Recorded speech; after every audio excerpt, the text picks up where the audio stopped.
Good morning. Thanks for stopping by GardenStateWeather.com, New Jersey, and the Northern Mid-Atlantic region's weather news portal. I'm forecaster Robert Smith, and this is our last day of September, September 30th, 2011. This is our daily video forecast discussion, and you're not going to like this one either.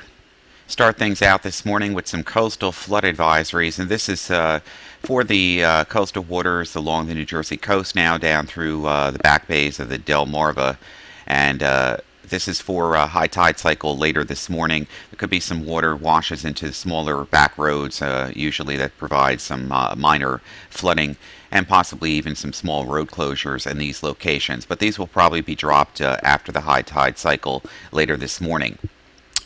Still, we find some flood watches, a few of them now, back into Pennsylvania, and a few upstate near Poughkeepsie as well, and just north along Route 87 there. And down along the coast, we have small craft advisories, and these small craft advisories are going to be in effect for the back bays here of the Baltimore, Delaware area down to Salisbury, and then all the way from the Atlantic coast now from about Ocean City, Maryland down. Developing storm this weekend is going to produce some strong boating wind gust knots of 18 to 35 knots, so expecting gale warnings here, and this is going to be a dangerous situation to be out on the water. And the radar is quite innocuous today, at least starting things off with sunshine breaking out across the interior areas of northern New Jersey under generally clearer skies. There is a weak frontal boundary actually crossing this area, so there could be some more clouds during today. But this will probably be the driest day, and then we're going to go into another round of, unfortunately, more precipitation. How unlucky can you get? As the models are indicating a strong system developing right over the New Jersey, New York City metropolitan area and basically spinning around here for several days into possibly early next week. And timing precipitation doesn't look too easy with this system, just like it did in the last one, which took about a week and a half to get out of here. Temperatures this morning are in the 60s, quite refreshing. Some upper 50s too in southern New Jersey, and then back into the mid and upper 50s just before dawn here across Pennsylvania, and down through the areas here of Maryland and Baltimore and the mountainous areas along the Appalachians here. Sun's coming up this morning, generally sunny across New Jersey, New York City metropolitan area, but some clouds now coming into the picture. This is a cold front across central Pennsylvania, moving rapidly to the east and all the way down through the Virginias and then down through Tennessee. This feature up in here is another upper level low over the Great Lakes, which is going to produce surface low pressure right along the New Jersey coast and the Delmarva area during tonight, with rapidly intensifying showers and a raw north to northeast wind. We'll get to that in just a moment. Here is our water vapor loop. We can see the moisture beginning to move in from the west. Here's our upper low across the Great Lakes and the Ohio Valley. Radar mosaic this morning, nothing really in this area. We find some residual flood warnings here in Pennsylvania, so a few up in New York State too, and the radar is quiet at the moment, but that's about to change too, unfortunately. Things look pretty quiet and innocuous now, but this is our upper low across the Great Lakes, a radar mosaic, basic reflectivity here, base reflectivity, and this is going to be moving to the southeast. Spokes of this energy are going to dive south and east, and low pressure is going to develop right in here. Rain is going to overspread this area. It could be quite showery and locally heavy at times early tomorrow morning as well.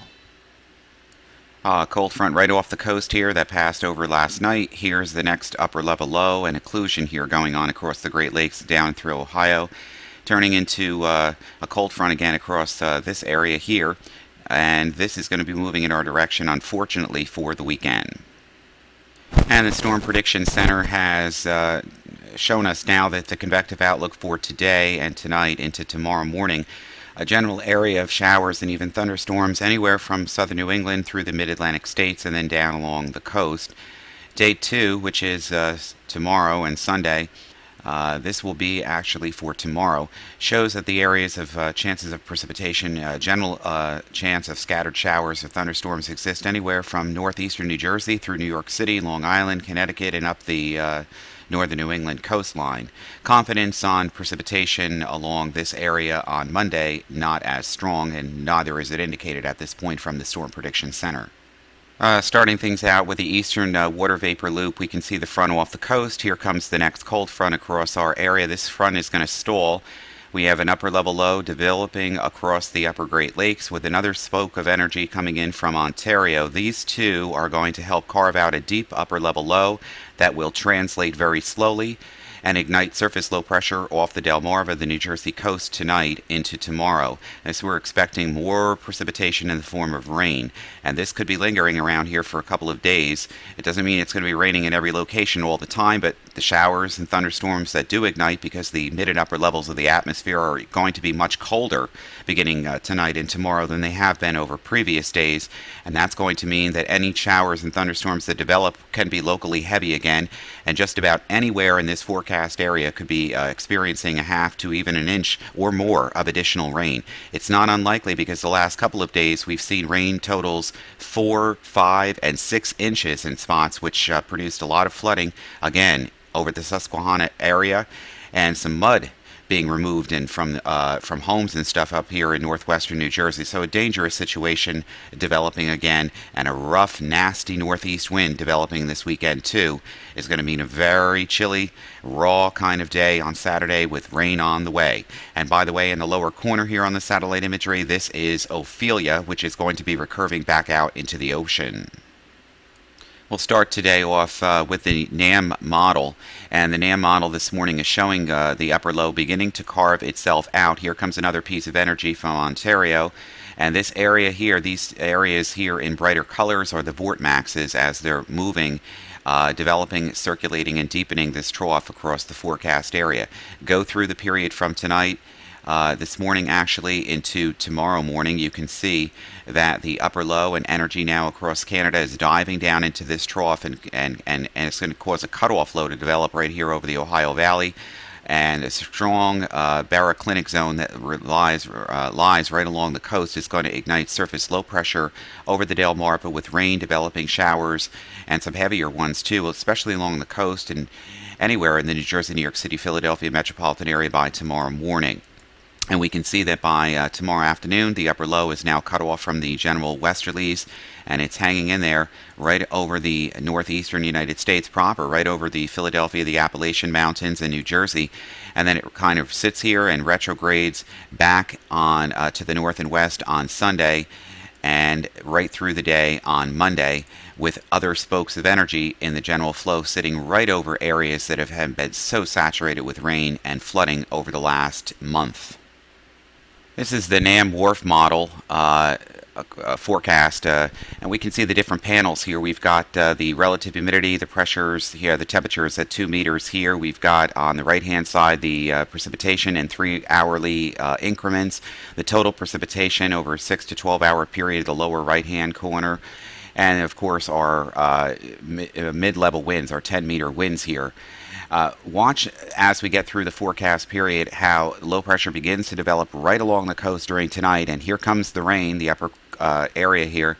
If we slow that down, and you can see the rain developing across the forecast area for later tonight and into tomorrow morning. And then as we get into the day on Saturday afternoon, more showers break out to the west and just also into Pennsylvania, and another douse of heavy rain possibly coming in from off the ocean Saturday night into Sunday morning. So it's very unclear right now, especially Saturday night and Sunday. We could get more rain around here even on Sunday. We could dry out partially, but definitely not going to see much sun as the relative humidity values in the mid and upper layers are just socked in.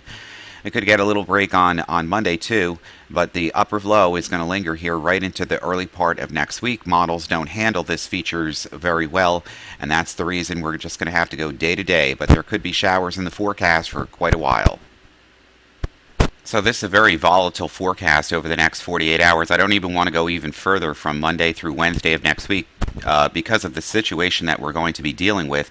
And it's just going to be very hard to pinpoint where the rain is going to be located. We're pretty confident, though, a wider area, about 60 or 70% of rain forecast for this area for the overnight through Saturday. These are going to be in showers. The showers could be very heavy, and this could cause additional problems for streams and rivers. Right now, there are no flood advisories or warnings out yet, but that could change as the streams begin to rise rapidly from rainfall that will occur overnight tonight, and especially during Saturday and Saturday night. So you keep it up to date for the latest weather information from the National Weather Service, also from here at Garden State Weather from our Twitter page.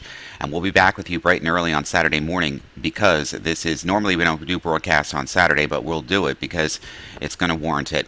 For GardenStateWeather.com, I'm forecaster Robert Smith. You enjoy the last day of September because October 1st, 2011 is rearing an ugly head.